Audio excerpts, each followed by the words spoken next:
Buenos días. Continuamos hoy lo que habíamos dejado sobre el proyecto de la modernidad.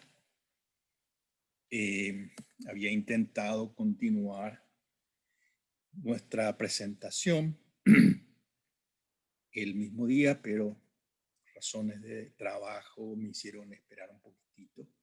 Y hoy completo la segunda parte sobre el proyecto de la modernidad.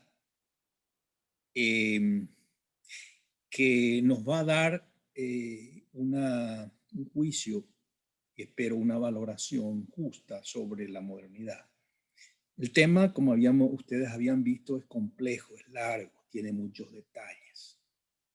Hay que hacer muchas distinciones, mucho análisis. Sobre todo mirando a uno mismo, es decir, hasta qué punto la modernidad me afecta a mí en primera persona. Y hasta qué punto uno es, yo digo a veces un hombre moderno, una mujer moderna. Una de las cosas que yo aprendí hace muchos años de el padre Luigi Giussani de Comunión y Liberación es que no existe la modernidad, existen los hombres modernos.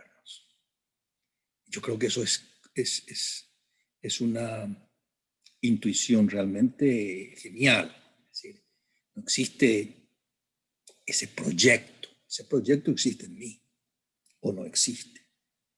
Y existe en tanto en cuanto yo tenga conciencia de eso o no tenga conciencia. Yo tengo que poner, digamos, mi inteligencia a trabajar, la inteligencia que Dios me dio, para ver un poco qué es eso de lo moderno. Y si estoy en eso y hasta qué punto, y si es justo o no es justo, etc. Para eso hay que hacer un juicio. Y el juicio, de nuevo, no es un juicio impersonal. Ese movimiento es, en el fondo, soy yo. Pero como todo patrimonio de conocimiento, yo les planteo, este es ese es desde el desarrollo. Como yo me inserto en eso, queda un poco la libertad de cada uno.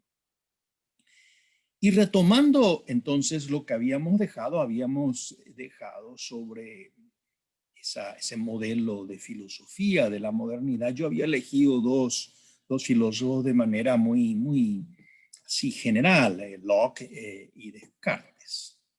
Es un poco el orden político, contractual, que quiere comenzar de nuevo. Hay un orden natural de la naturaleza, que no es tan malo como van a decir otros filósofos posteriores, Hobbes, pero para proteger esa libertad, esa propiedad, se establece un contrato y ahí nace el gobierno.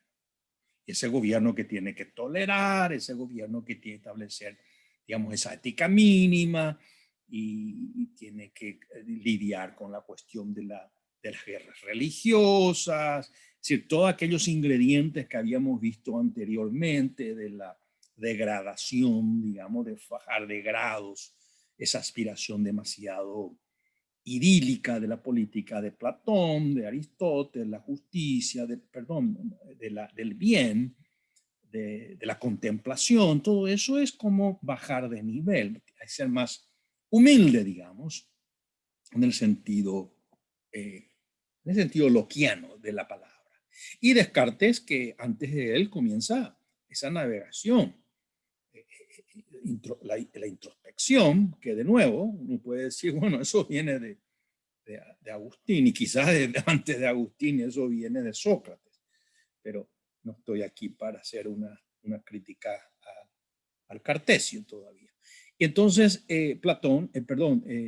Descartes afirma la racionalidad del pensamiento, con eso descubre o demuestra la existencia de Dios. Yo soy finito, hay una idea en mí innata de un ser perfecto. Un ser finito no puede generar la idea de un ser infinito, luego me puso Dios esa idea, es innata. Y esa idea hace que esa idea exista en mí porque es una idea perfecta. Y lo perfecto existe en el pensamiento y también en la realidad. y luego esa idea, en la realidad, Dios garantiza que el mundo exterior existe. Dicho esto de manera muy sucinta, el Cartesio demuestra la realidad. Pero el punto ahí es que ese proyecto de la modernidad se va a desarrollar enfatizando esa racionalidad geométrica, matemática cartesiana, como una expresión de la enorme dignidad humana y del gran valor del ser humano.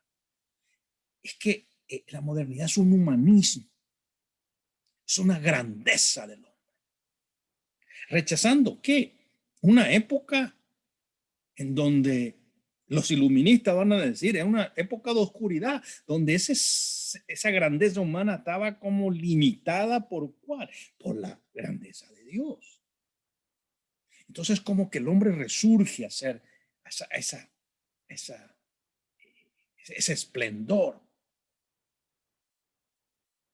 Y por eso, y eso contagiado por los descubrimientos, por las propuestas científicas, Newton, Galileo y toda una pléyade de nuevos pensadores. Hay un nuevo optimismo o un optimismo renovado, si se quiera utilizar ese término, que quizás uno puede cuando lee a Leibniz, por ejemplo, el gran optimismo del mundo, de este mundo creado.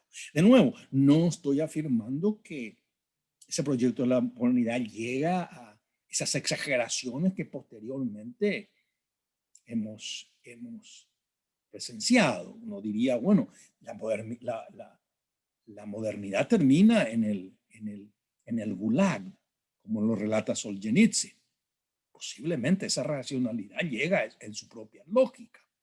Hoy día muchos pensadores dicen que el liberalismo, y ahí entra no solamente un liberalismo de tipo, algunos dicen conservador, sino un liberalismo incluso mucho más relativismo, en su propia lógica llegan también a un absolutismo, a un totalitarismo. Es la propia lógica de la modernidad. Entonces, dicho esto, que es una cuestión bastante compleja, voy a retomar brevemente desde ese punto cartesiano y de Locke, con el fin de hacer una valoración de esa modernidad. Y me voy a ceñir en tres pensadores del siglo XX, cómo ellos ven esto. Y si esa luz que ellos están irradiando nos ayuda, ¿no? Por lo menos me han ayudado a mí personalmente mucho en comprender un poco este fenómeno de la modernidad.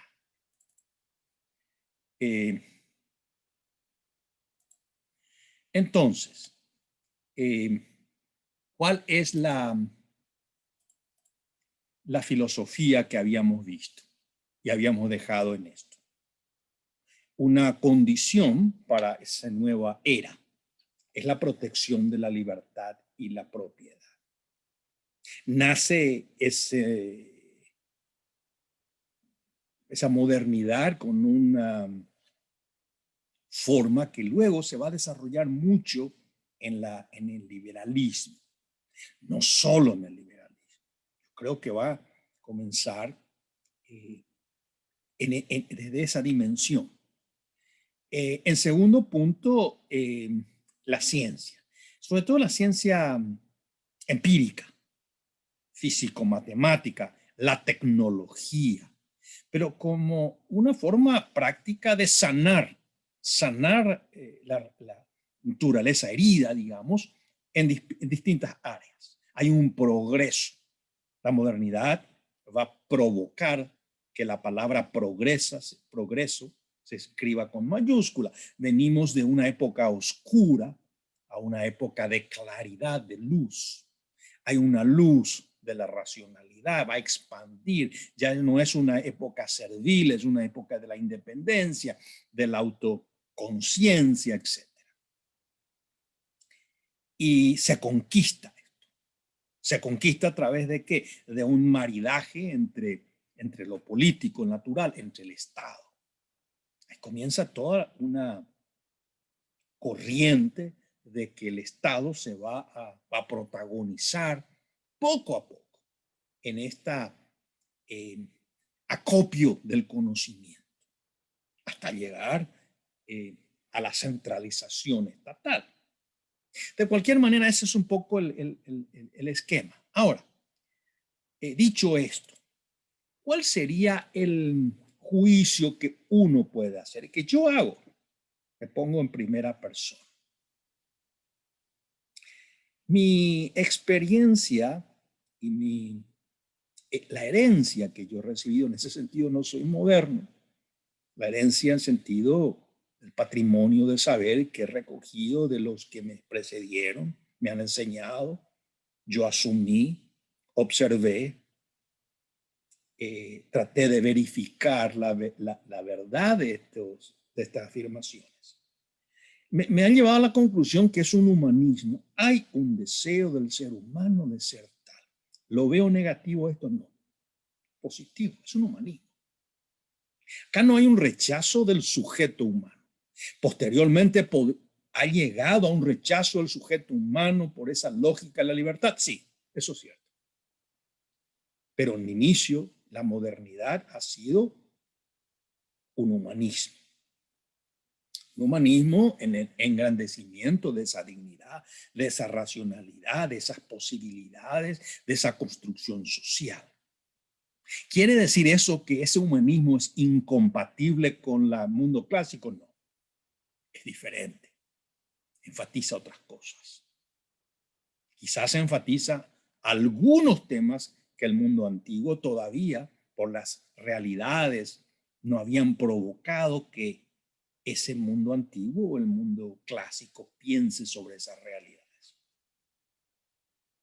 Segundo punto, y ya lo mencioné varias veces en la primera parte de la presentación. Se abandona ese deseo grandioso de establecer normas morales, digamos, esos grandes valores. Solamente los grandes valores de esa realidad que tiene como diversos niveles, no solamente niveles de orden material o biológico, sino de los valores, la justicia, la fraternidad, la solidaridad y en última instancia el valor incondicionado, el misterio de Dios y cómo eso influye en la conducta de una sociedad, en la conducta de una persona singular, sino que reduce en mayor o menor medida, quizás esto es progresivo, lo superior por lo inferior, los grandes ideales por el mecanismo biológico o el orden económico explica el sentido alienante de la religión, como va a decir Marx. Pero hay una tendencia a esa degradación. Tercer punto, la verdad religiosa como razonable, aquel maridaje tan rico de Santo Tomás en el orden revelado, el orden de la razón, de la gracia, la naturaleza, eso está totalmente superado, escindido. Y el orden de lo revelado entra en sombra de a poco, hasta que al final va a desaparecer en algunos filósofos que han llevado, digamos, la modernidad a unas consecuencias estrictamente materialistas. Poco a poco entra en sombras de nuevo. Entonces es humanismo, pero es un humanismo que va bajando los estándares morales, va entrando en sombras ese incondicionado, y eso empujado quizás por ese afán de una libertad que comienza con esa libertad de independencia de investigación, deseo de la grandeza. Y ese sentido otro de la libertad, esa otra dimensión de la realidad que era muy rica en los clásicos. Platón la menciona. ¿Cuál es el rechazo Platón de la democracia? Que ajustició a su maestro Sócrates. Que la libertad es pura licencia, es un voluntarismo, digamos. Uno hace lo que quiere. pero no promueve el deber cívico, la responsabilidad o el autodominio. Entonces, la modernidad va enfatizando esa libertad de independencia. Es cierto que algunos pensadores modernos van a recalcar que también existe una libertad de autodominio, digamos.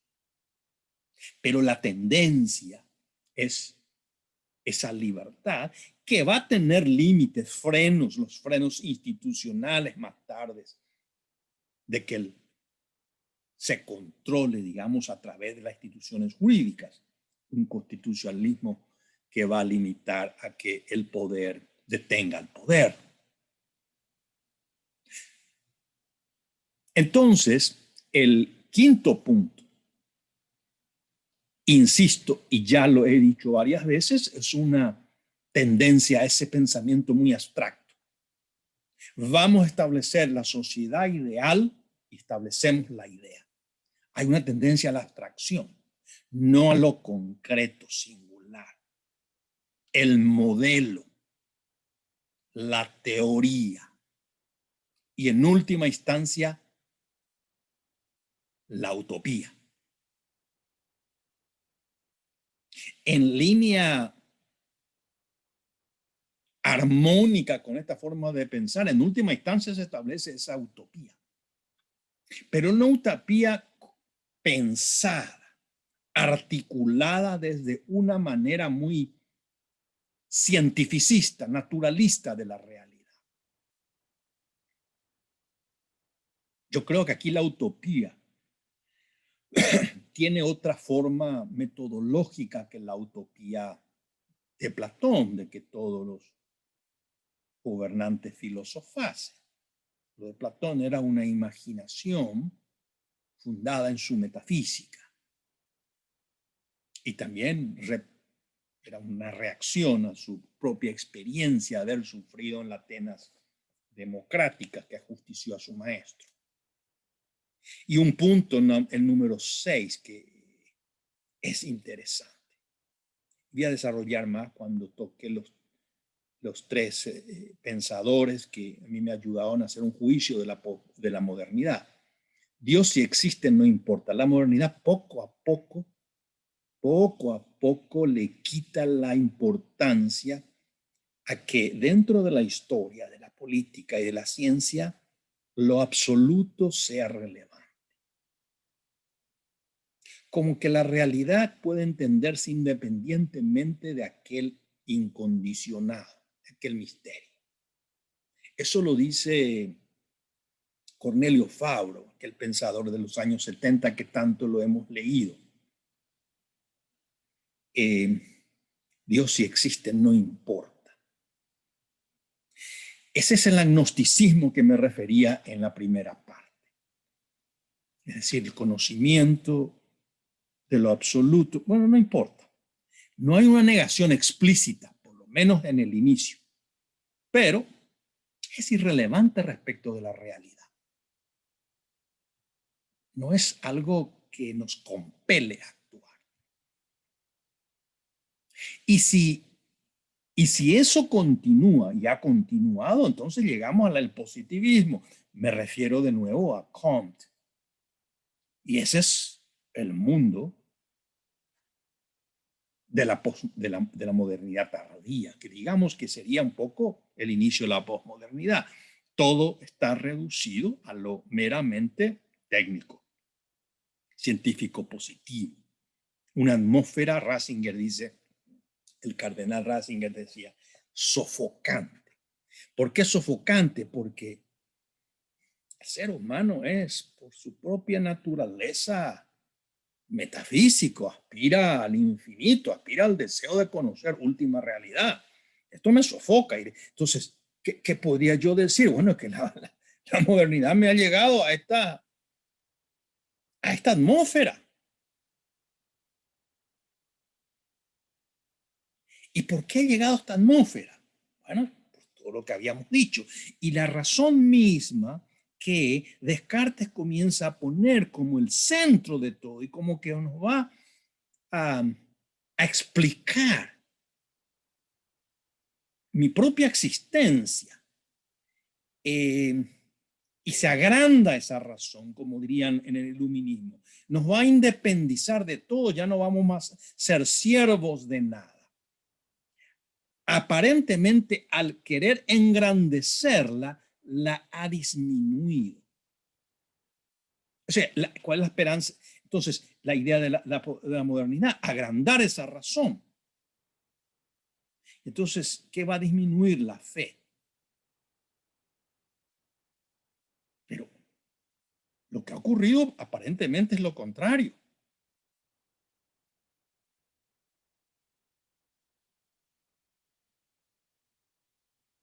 ¿Por qué ha ocurrido lo contrario? Porque el ser humano que busca a través de la razón está aspirando cosas más allá de sus ojos. Hay una realidad que le compele. Las realidades metafísicas de Dios, del sentido. Y entonces, ¿qué hace la modernidad? Reduce la grandeza humana. Reduce un poco. Quiere la grandeza, pero la reduce. Reduce a este ambiente donde uno se sofoca por ese positivismo pragmático, tecnotrónico, informático. Ha dejado de lado algo que le puede enriquecer. Yo puse ahí una palabra, el humanismo teocéntrico. Enseguida voy a expandir un poco más sobre eso. Y entonces tenemos estas características que yo creo, y esa es la forma en que yo evalúo una modernidad que expande una abstracción, se hace impersonal, de modelo. Queremos cambiar nuestra sociedad. Y sí, ¿cómo? Vamos a cambiar la Constitución. Modernidad. El límite para la imposición de una forma nueva de familia. Bueno, limita la Constitución. Bueno, cambiamos la Constitución. Es decir, se expande la abstracción, puede ser una abstracción de orden matemática, pero eso se va como mimetizando en la realidad jurídica, en la realidad política y en la realidad moral. Y donde no encuentra, no tiene cabida la hipótesis de Dios, porque esa realidad es autosuficiente. Y si eso así me sofoca, etcétera, etcétera. Ahora, tres pensadores que a mí me han ayudado mucho a comprender. Y voy a sintetizar los juicios que ellos han dado.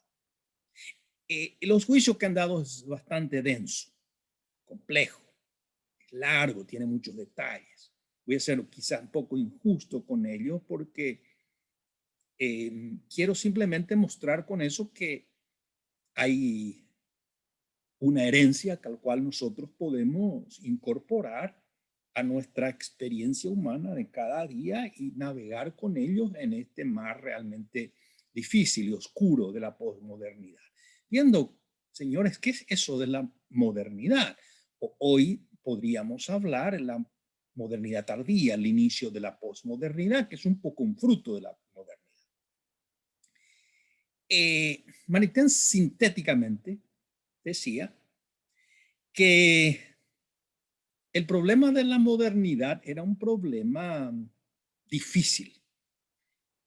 En su larga vida, él tuvo dos momentos. Un momento primero en que él rechaza toda la modernidad. Entonces, ¿qué quiere decir rechaza? Todo lo que han propuesto estos filósofos modernos, aquello que habíamos referido antes, tiene que tirarse al canasto de la basura y comenzar a recoger la herencia del mundo antiguo, recuperar, digamos, la antigua cristiandad. Una idea post. Entonces, cuando uno lee algunos textos de Maritain más joven, ustedes van a leer precisamente sus análisis sobre Lutero, Rousseau, Descartes, Antimoderno y otros textos, en donde su juicio es bien categórico, excluyente. Entonces, ¿qué hacemos? Hay que reconstruir un mundo que se ha ido.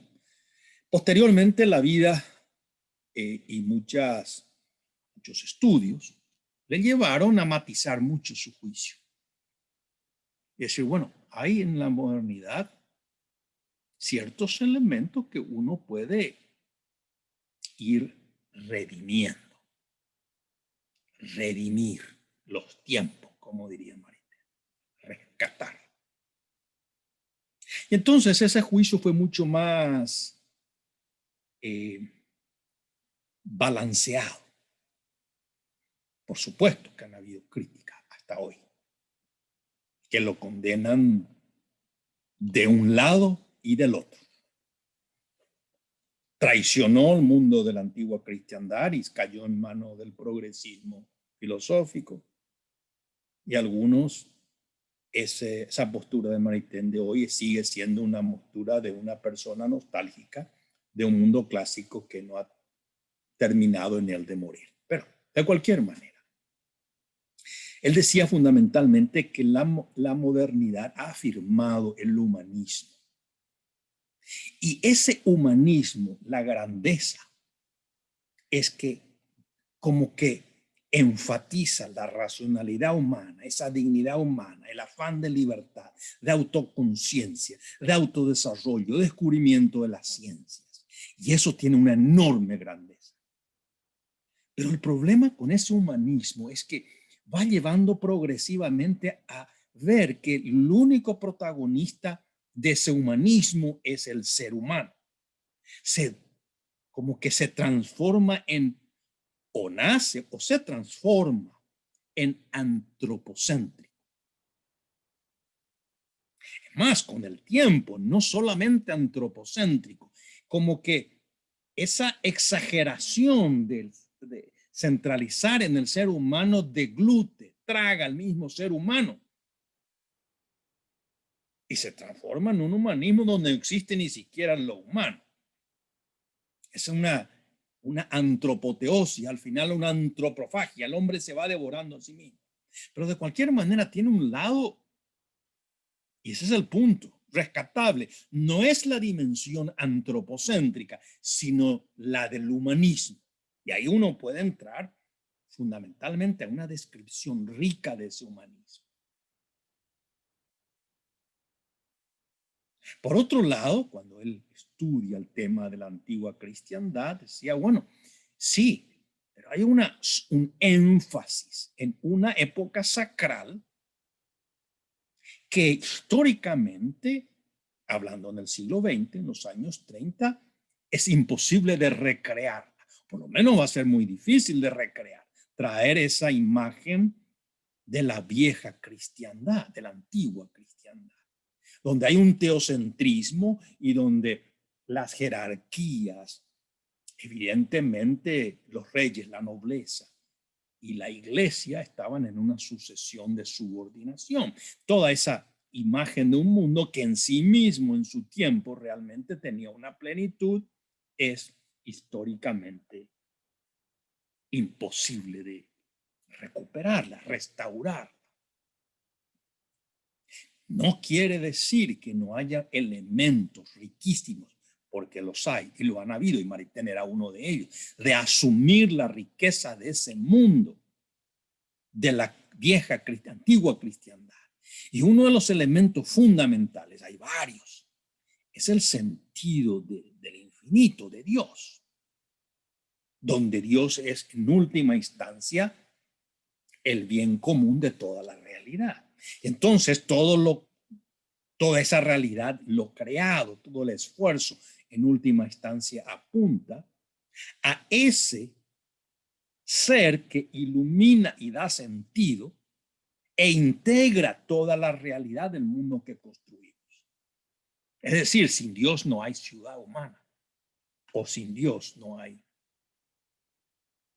ser humano, en el sentido pleno de lo que es una persona humana, que no solamente se reduce a ese nivel de orden material, biológico, de valores, sino que en última instancia apunta a lo incondicionado y que le da una dignidad intrínseca No una dignidad simplemente de homo faber, de alguien que hace o que actúa, sino de alguien que es. Es su realidad ontológica. Y ese es el humanismo teocéntrico. Esos humanismos sí, pero fundado en Dios, que es el real, el auténtico humanismo. Y entonces, la modernidad como juicio es el momento de una autoconciencia, es decir, nos trae un poco darnos cuenta de nuestro valor. Pero también nos tenemos que echar de menos que va poniendo en sombra algo que si no lo incorporamos y es una herencia, va a ser una modernidad empobrecida. De ahí van a salir una serie de propuestas, Marité.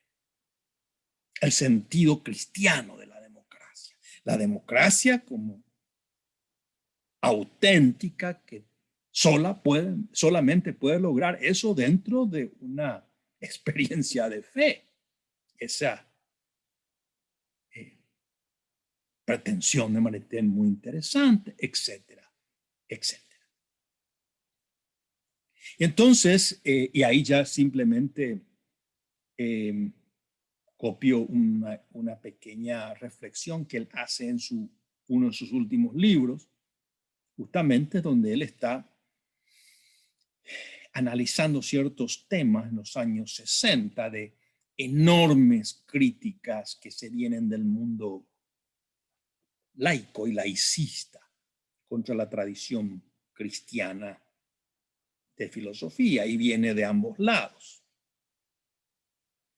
Y en donde a un punto él dice, entonces, bueno, ¿cuál es ese humanismo teocéntrico integral? Es como estar parado en dos mundos y recibir los ataques de ambos. Entonces, para designar, dice, bueno, ¿cuál entonces sería el extremismo de izquierda? La oveja de Panur.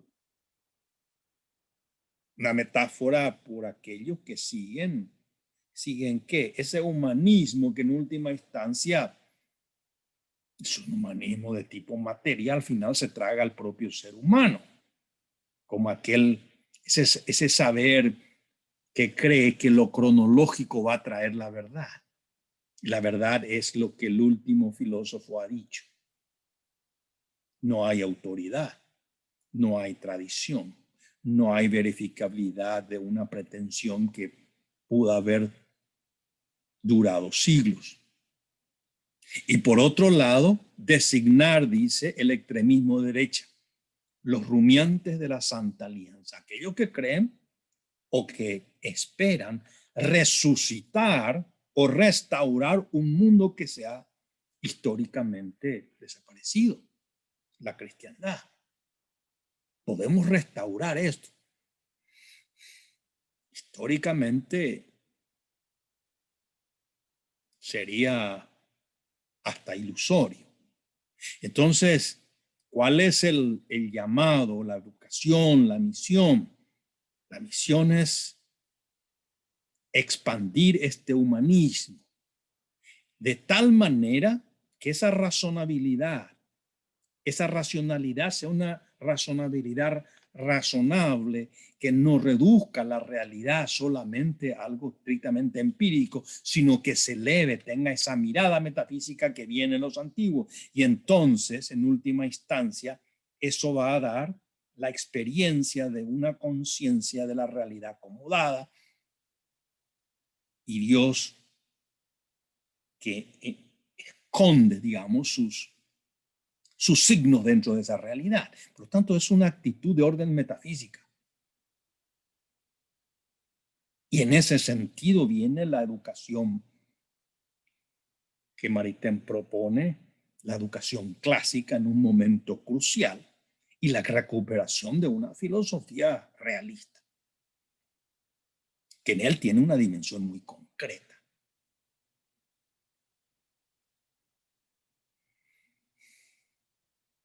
Dicho esto, yo creo que muy sucinta, muy breve, puede ayudar para desarrollar un poco más este juicio en la dirección que Maritain quiere de la modernidad.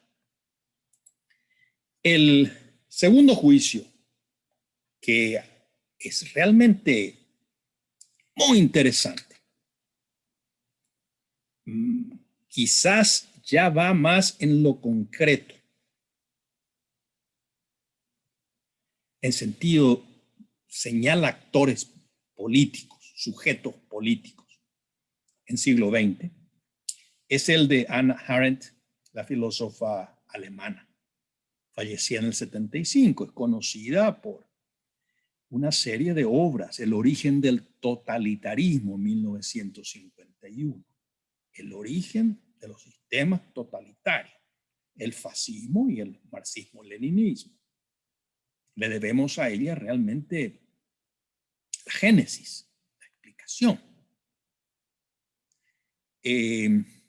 Su obra sobre el juicio de Eichmann, el nazi, que fue ajusticiado, procesado en Jerusalén luego de ser arrestado en la Argentina. Es una obra realmente impecable sobre la distorsión de la realidad de un criminal nazi que pretendía, entre comillas, cumplir con la ley y cometía actos barbáricos de lesa humanidad, crímenes de lesa humanidad. Pero temas interesantísimos para el mundo de la política y de la ética. No quiero entrar en eso ahora, no ese es el tema. El tema es el juicio que hace Hannah Arendt sobre la modernidad, relacionado con todo lo otro. Pero ella parte de una visión de la filosofía, en donde tiene digamos, una reacción negativa respecto de la filosofía misma. La posibilidad de unir filosofía y política, o poder político, para Hannah Arendt era algo que había que evitar. Rechazaba por eso la visión de Platón. Es decir, ella al último incluso no se llamaba a sí mismo filósofa, sino teórica de la política. La filosofía sería algo bastante diferente. Y en el fondo ella decía, bueno, nuestro mundo ha abandonado a los clásicos. Y los clásicos decían, bueno, ha abandonado la visión de la política de Aristóteles. Y eso ha causado enormes problemas y eso se nota en la modernidad. Entonces, la separación entre el poder, entre la ciencia política o la teoría política y la filosofía tendría que llevarme a volver a ver cómo plantea Aristóteles el problema político. Y la política no nace de un contrato. El hombre, el ser humano, es naturalmente político. Y Aristóteles desde un inicio dice, bueno, hay una cuestión en la polis de participación, de activismo cívico que hay que mantener. Y por otro lado, la parte económica es reducida a la casa, al hogar, dirigida por el que está a la cabeza de ese hogar, el padre, el pater familias, digamos. Y esa es la parte económica. Por eso que el mundo de la economía es la parte privada en Aristóteles. Y luego la polis, el Estado, digamos, que es la parte pública. ¿Qué ocurrió por ese largo proceso que habíamos ya visto de la modernidad? La inteligibilidad matemática, la ciencia, todo se va transformando en un control de la realidad y también se controla la producción. Ahí nace el capitalismo, el liberalismo a través de la revolución industrial del siglo XIX, la producción del capital. Y entonces lo que está ocurriendo en la plaza pública, que tiene que ser ocupada por la política, por los legisladores, por aquellos que mantienen, digamos, la marcha del bien común, es ocupado ¿por qué? Por la producción de ¿qué? Producción de lo económico. Como que la parte privada de lo económico de necesidades, cubrir cierta necesidad, se expande al mundo de lo público. Y entonces la sociedad se transforma en una sociedad económica, guiada por las cuestiones de orden material, económico. ¿Y qué ocurre si en ese proceso histórico la política sirve a la economía? ¿Quién guía la historia? Las compañías, las empresas, la economía, el Producto Interno Bruto, la inflación. ¿Quién determina, quién gobierna? Y aquel que puede garantizar crecimiento económico. Y uno pierde la elección si a uno le afecta o uno le afecta que sus ciudadanos no llenen sus bolsillos. El votante piensa con sus bolsillos, como dice una expresión muy común. Y Hannah Arendt dice, bueno, este es el fruto de la modernidad. Y ahí nadie se salva. ¿Qué quiere decir nadie se salva? Ni el liberalismo ni el marxismo. El marxismo también es una cuestión, es un economicismo. Hay una explotación, la explotación es por una cuestión de quién detenta la propiedad, hay que cambiar el orden material de la propiedad, ese es el orden económico y el resto vendrá por añadidura. El resto es una superestructura. Marxismo, si las grandes ideologías fundamentalmente son una cuestión de reacomodamiento de cómo se tiene que organizar el orden económico. La política entonces viene a ser sirviente a la economía.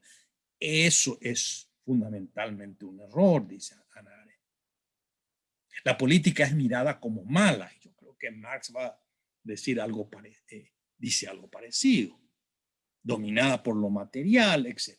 Por lo tanto, hay que recuperar ese espacio de lo político. ¿Con qué? Con participación ciudadana, etc. Entonces, ¿qué está ocurriendo en la modernidad? La modernidad se está deglutiendo a sí misma. Hoy día, ¿quién decide? Bueno, uno dice los grandes conglomerados de información, que en última instancia es una cuestión de orden económico. Entonces, hablar de libertad, hablar de dignidad, sería un despropósito. No darse cuenta de cómo ha evolucionado el proceso histórico del mundo. Si la política no se puede entender en términos del hacer, de necesidades biológicas como hace el orden económico. Sí, eso era de lo básico, de lo privado, que se ha expandido. Entonces, parece que todo es una cuestión de necesidad, de satisfacer necesidades con el fin de gobernar la polis. Esto no puede ser porque el ser humano también es una criatura de cultura. Es decir, su nivel no es solamente orden material biológico, es de creación de valores. Y el depender de esa limitación material le quita libertad. Yo no soy libre, ¿por qué? Porque estoy controlado por el mercado. No estoy hablando que el mercado tiene una cuestión negativa, ni que la economía es negativa. El punto de Hannah Arendt es que ese orden está controlando algo que en sí mismo es superior porque es algo de la libertad, del speech, del hablar. Ustedes me dirán, bueno, con los políticos que hay, bueno, ¿qué es lo que hay que recuperar? Hay que recuperar el mundo griego, el mundo de la virtud cívica, el mundo de la responsabilidad, que era el mundo político. Y que el economicismo ha borrado, o la modernidad, con ese bajar esos niveles, de estándares morales ha bajado. Por lo tanto, concluyendo esto de manera muy sencilla, que no es un tema sencillo, hay que sustituir el homo economicus, el ser económico, por cierto republicanismo cívico. No un republicanismo liberal, individualista, de competitividad, capitalista al final, sino cívico, de las cívicas, del ciudadano, de su participación, de recuperar esa tradición de responsabilidad, yo diría incluso de virtud. Porque esta lógica de la modernidad ha llevado a una marcha que no quita fundamentalmente la libertad propia de esa decisión. Es decir, quien compite en un sistema político actual, bueno, aquellos que detentan el poder económico. Entonces, ¿qué es lo que está diciendo Hannah Arendt? Bueno, y ese es el problema. Yo creo que hay muchos otros detalles, enorme cantidad de detalles que he dejado de lado, pero en sustancia, yo creo que es una crítica lúcida al problema de la modernidad. Es bien lúcida, porque es una visión, yo diría, transideológica. Si acá el problema no es un problema ideológico, es un problema de qué es la realidad y qué es la realidad política, qué es lo político. Es algo que tiene que subordinarse a algo que es más materialmente, diríamos, inferior, satisfacción de necesidades materiales, o es algo más de la creatividad, de la libertad, del arte. Esto abre evidentemente un gran debate. Por eso es, bueno, yo soy una teórica de la política. Lo dejo aquí, el juicio de Hannah Arendt, y recomiendo vivamente leer sus libros. El libro sobre Eichmann en Jerusalén es realmente fundamental para comprender su pensamiento, y de ahí todo el juicio de la modernidad. Y por último, terminando esto, quiero compartir el juicio de el padre Giussani, fundador del movimiento Comunión y Liberación, pero aquí quiero tocar un tema que lo primero que a mí me impactó era una cuestión de orden, de un juicio sobre algo que a mí siempre en aquellos años me acicateaba, el tema de la modernidad y la modernidad americana, latinoamericana. Un tema complejo, difícil, que poco a poco fui penetrando gracias a principalmente a sus textos sobre el hombre moderno, conocimiento de la religiosidad del hombre moderno, y que se puede llamar, y se ha llamado, la paradoja de la esperanza, y que él pone como ejemplo al poeta italiano Leopardi. Y en Leopardi hay dos yos, digamos, dos formas de comprender la realidad. Y que Giussani muestra muy bien. Y en esa paradoja, o en esa contradicción,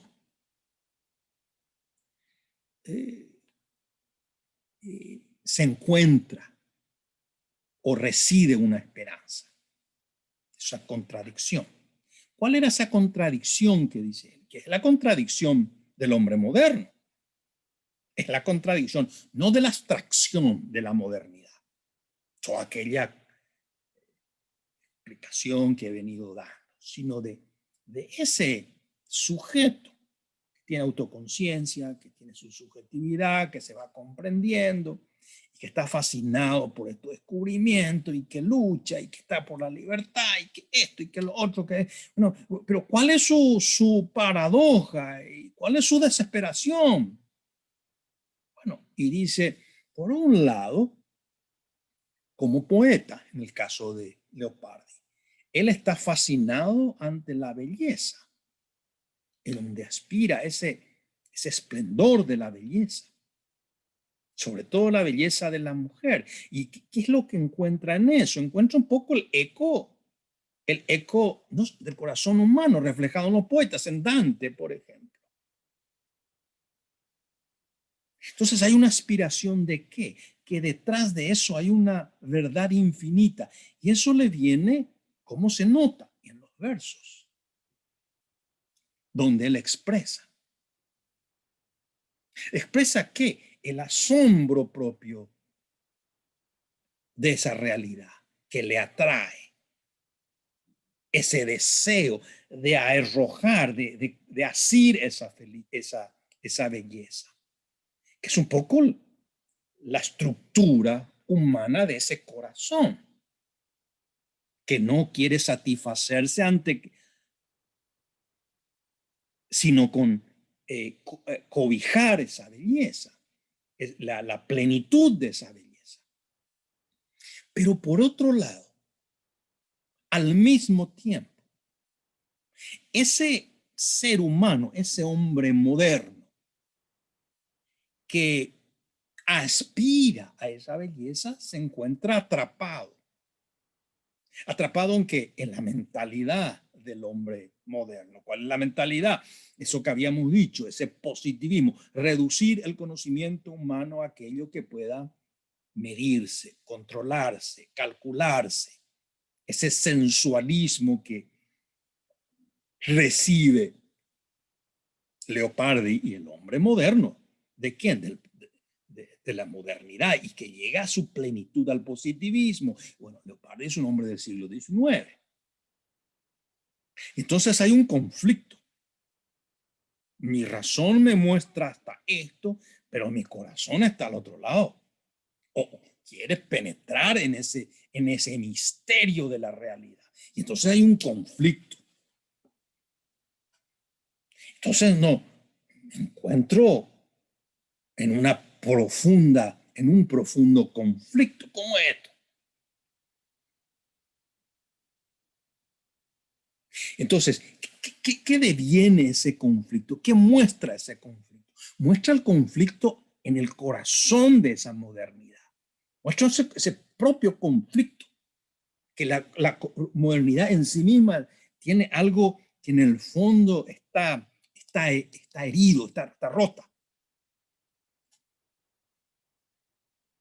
En primer lugar, esa modernidad, cuando va en ese empirismo, va excluyendo, como habíamos dicho, ¿qué va excluyendo? Lo metafísico, lo religioso como irrazonable. Y entonces al final se empobrece. No es que se enriquece y se expande la razón se achica, porque la razón solamente puede conocer algo que no le va a dar la explicación de su sentido de la vida, ni los grandes valores, sino que se va a reducir a un mundo meramente mecanicista. Y eso va a crear que un conflicto. Entonces, cuando el hombre moderno quiere ganar al mundo, lo que hace es lo pierde. Es una paradoja. Quiere expandir su razón y la empobrece, como dice Yusa. No solamente pierde Dios, pierde el mundo. En ese afán de conocer el mundo material y excluir todo aquello que los sobrepase, no solamente pierde ese mundo que lo sobrepasa, el mundo de Dios, pierde el propio mundo. Hay una consecuencia paradójica. Y entonces, ¿cuál es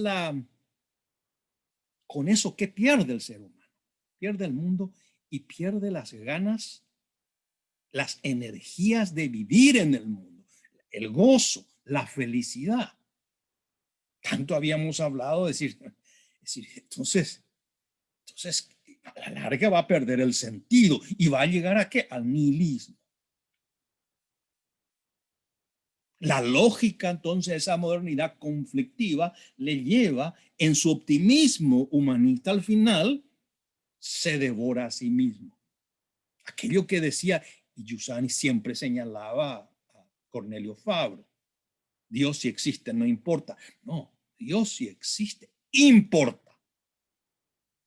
Para la modernidad no importa, pero en última instancia importa. Pero no solamente importa para Dios, importa para el mundo.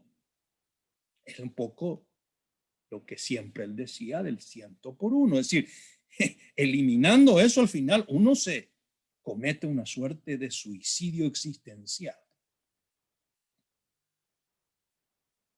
Esto yo siempre lo uno, personalmente siempre lo había combinaba un poco con lo que dice Maritain. Eso es una tragedia, la tragedia de la modernidad. ¿Cuál es su tragedia? No es ser un humanismo, sino no ser teocéntrica, porque al no ser teocéntrica, quizás el lenguaje de Maritain es mucho más es filosófico, es decir, al cerrar la relevancia de Dios en lo humano, liquida lo humano. Comete que va a dejar de ser humanista inclusive. ¿A qué me lleva todo esto a mí? ¿O qué nos podría llevar? A que el ser humano es un ser de encuentro, ontológicamente un ser de encuentro.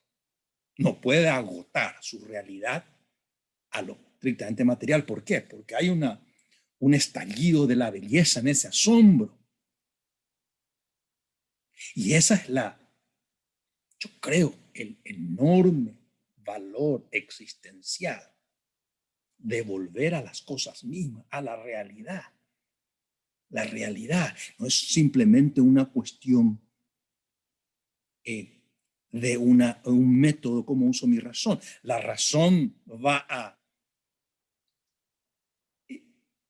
aprender algo que está en la realidad y va a haber una relación del sujeto, del objeto, es un feedback del ser con los otros en el mundo. No es un objetivismo, tengo mi realidad y la conozco, no es un subjetivismo, sino es una relación. Y esa relación es lo que a veces yo digo el hombre de encuentro, un hombre que se encuentra con la realidad material. Pero más que eso, se encuentra con ¿qué? Con el ejercicio de libertad y con ciertos valores y con el otro y construye en última instancia. Yo creo que en ese sentido, comprender y de hacer un juicio de la modernidad y de sus exageraciones y de cómo uno tiene que juzgar eso con mucho más detenimiento. Y ahí se abre, digamos, el enorme valor. Yo creo que el inmenso valor de una forma más clásica de ver la reflexión filosófica en la realidad. La reflexión propia del inicio también de San Agustín, sin desmerecer las grandes aportes de la modernidad dentro de ese, digamos, de esos niveles que tiene la realidad y no sobreponer lo inferior como generador de lo superior, etc.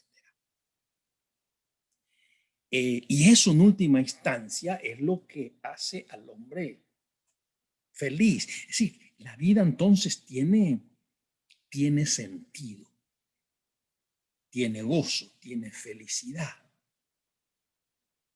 Y termino con esto. Es lo que yo siempre a veces cuando me preguntan si la solución de los grandes problemas de la democracia o la democracia republicana, que yo creo en la tradición de Hannah Arendt, hay un republicanismo cívico, que yo creo que es la visión de una sociedad más balanceada, equilibrada, en donde la dimensión democrática no degluta, es decir, no trague a todo el sistema político, porque hay cuestiones que no son democráticas. La jerarquía de una universidad, la persona no puede votar de quién es el profesor y quién no, depende de los méritos que las personas hayan adquirido. No quiere decir que uno no respete la libertad de los alumnos. Si eso se llama la actitud democrática, estoy de acuerdo, pero no es una cuestión de soberanía popular quién es el profesor, quién no, digamos. En muchas instituciones ocurre esto. Pero bueno, ese humanismo cívico, digamos, es un poco un modelo que puede uno comenzar a repensarlo desde estas perspectivas. No todo se puede reducir al orden material, no todo es tecnológico. Y a mí me preguntan entonces, ¿cuál sería entonces la educación para ese mundo? Y yo siempre insisto, no es la educación tecnocrática, científica. Yo no lo creo. Eso es una condición necesaria, pero no suficiente. Tampoco son las condiciones económicas necesarias, perdón, suficientes. Pueden ser necesarias, sino aquello que realmente da plenitud es justamente cómo uno educa, ¿qué? Educa en lo propiamente humano, y ahí entra lo político, ahí entra la virtud, la ética, y eso se hace a través de las humanidades, de las artes de los hombres libres, de la historia, de la poesía, de la literatura. Yo creo que recuperar eso es recuperar el ethos de esa comunidad política. Una comunidad política puede ser muy rica económicamente, tecnológicamente desarrollada, pero controlada desde el Estado. Yo creo que ahí está mi punto final. Volver a las cosas mismas, volver a los orígenes y pensar las realidades de hoy como una síntesis de todo eso. Muchas gracias y nos encontramos con otro aspecto de nuestra escuela Jerónimo Irala Burgos muy pronto. Muchas gracias.